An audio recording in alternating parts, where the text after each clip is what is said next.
In 44 days as Prime Minister, Liz Truss crashed the pound to its lowest point in recorded history, without shrinking the economy by a single percentage point.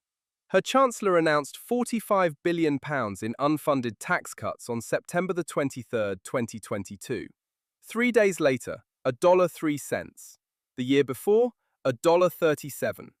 Britain's factories hadn't stopped. Unemployment was near a 50-year low. GDP growth was positive. The economy, by every physical measure, was intact, and the pound was in freefall. If exchange rates track economic strength, something had gone very wrong with the tracking. The people who crashed the pound weren't hedge fund speculators, though they tend to get that headline. They were pension funds in Tokyo, sovereign wealth funds in Riyadh, investment banks in New York, holders of UK government bonds.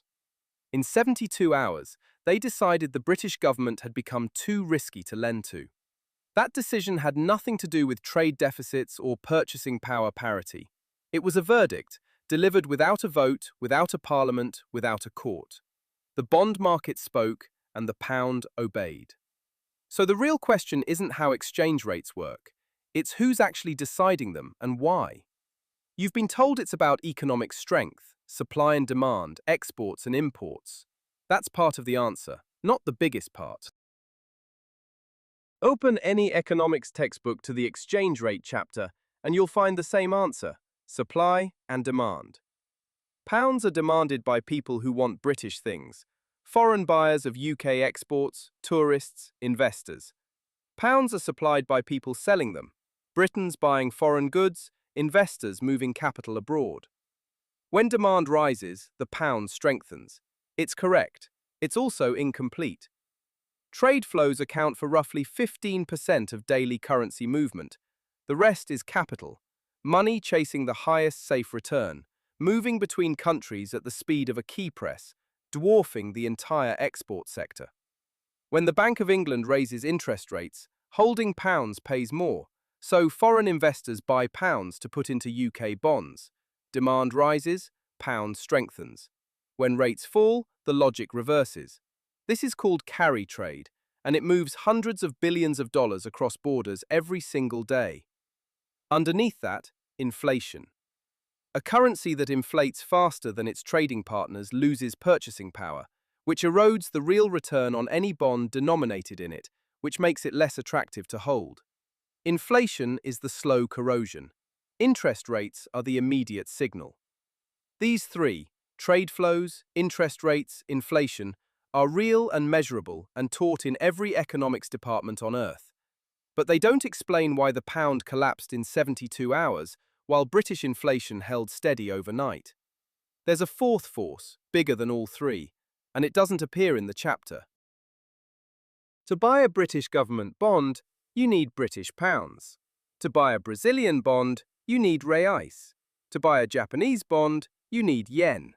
When international investors decide a country is worth lending to, they buy its currency first, and the exchange rate moves as a side effect. This is the link the textbook buries. Governments are the world's largest borrowers, and they borrow in their own currency. So demand for sovereign debt is also demand for the currency itself. The exchange rate isn't only measuring trade, it's measuring credit. The United Kingdom owes roughly £2.7 trillion in gilts. A significant fraction sits in foreign hands: Tokyo, Frankfurt, Abu Dhabi.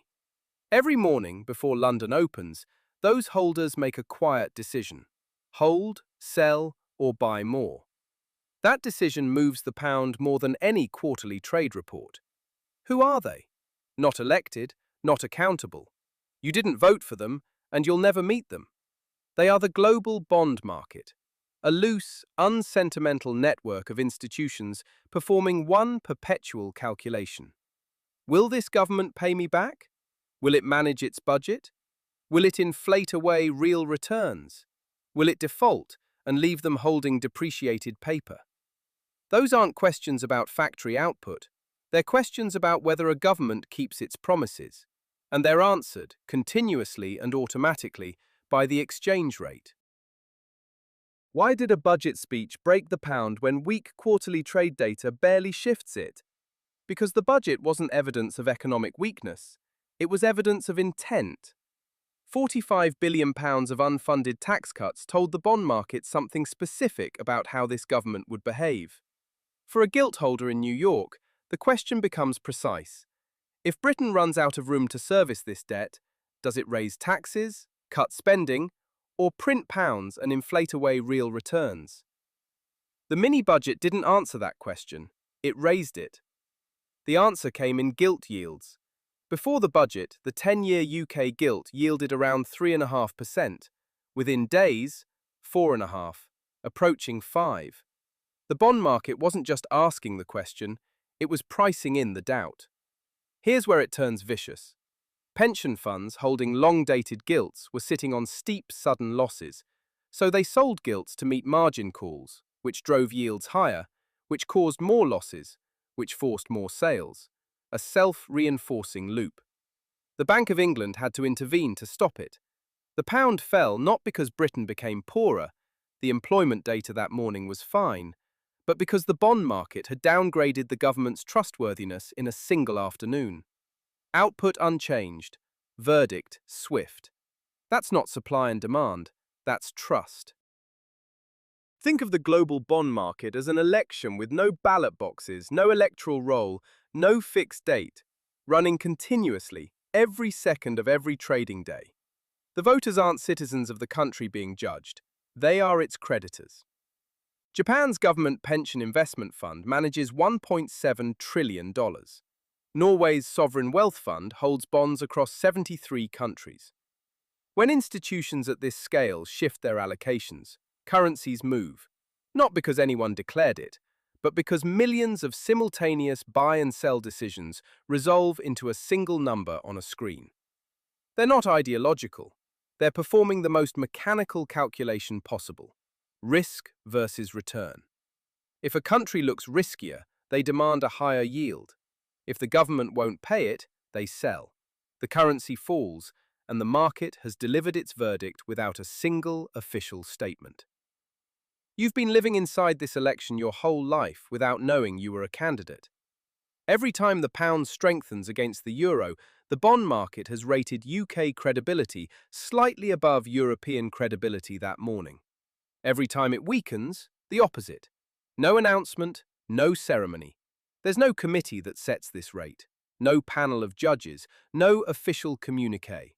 The rate is the verdict, emerging from millions of decisions by institutions that answer to nobody in Whitehall and nobody who was elected. The most powerful vote in British politics is never counted at a polling station. If exchange rates are trust votes, the dollar isn't winning because America makes the most things. In 1980, America produced 25% of global GDP. Today it's closer to 20% and falling. The dollar's share of global reserves hasn't followed that decline. That's not an anomaly, it's a design. In July 1944, delegates from 44 nations met at the Mount Washington Hotel in Bretton Woods, New Hampshire, and made one decision that still governs every exchange rate on Earth: international trade denominated in US dollars. America held 60% of the world's gold. The deal was made. Oil is priced in dollars. Copper, grain, aircraft leases, pharmaceutical patents, dollars. A Kenyan company buying Malaysian rubber settles in dollars, and neither is American. The dollar is the world's neutral ledger, and that position was granted by agreement in a New Hampshire hotel in 1944, not earned by productivity. This is the reserve currency privilege, and it's irresistible. The US government borrows more cheaply than any other because there is structural, permanent demand for dollars. Every country in international trade holds dollar reserves, and that demand was not a vote of confidence in American industry, it was inherited. The arrangement persists because it's self-reinforcing. Countries price things in dollars because other countries price things in dollars, which makes it rational for every new entrant to do the same, which makes it impossible for any single actor to defect. Not trust earned daily, structural, and 80 years deep. Argentina is where trust goes to fragment. In 2023, the Argentine peso traded simultaneously at 3 different rates: the official central bank rate, the blue chip swap rate, and the black market blue dollar. Same currency, Three prices, depending entirely on how much you trusted the Argentine government. The official rate was managed by the central bank. The blue dollar traded at more than twice that on the street. Tourists arrived in Buenos Aires and converted at the official rate. Argentines with savings converted illegally at the blue dollar because the official rate was expected to collapse. It did. Argentina has defaulted on its sovereign debt 9 times.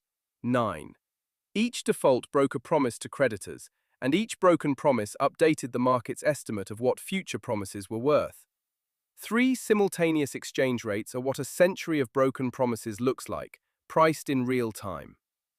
On the opposite end, Switzerland. The Swiss franc has been too strong for decades. The Swiss National Bank has spent years selling its own currency to push the rate down, because demand won't stop arriving. A central bank actively trying to make its currency less attractive because the world trusts it too much. In January 2015, the Swiss National Bank abandoned a cap it had held on the euro-franc rate.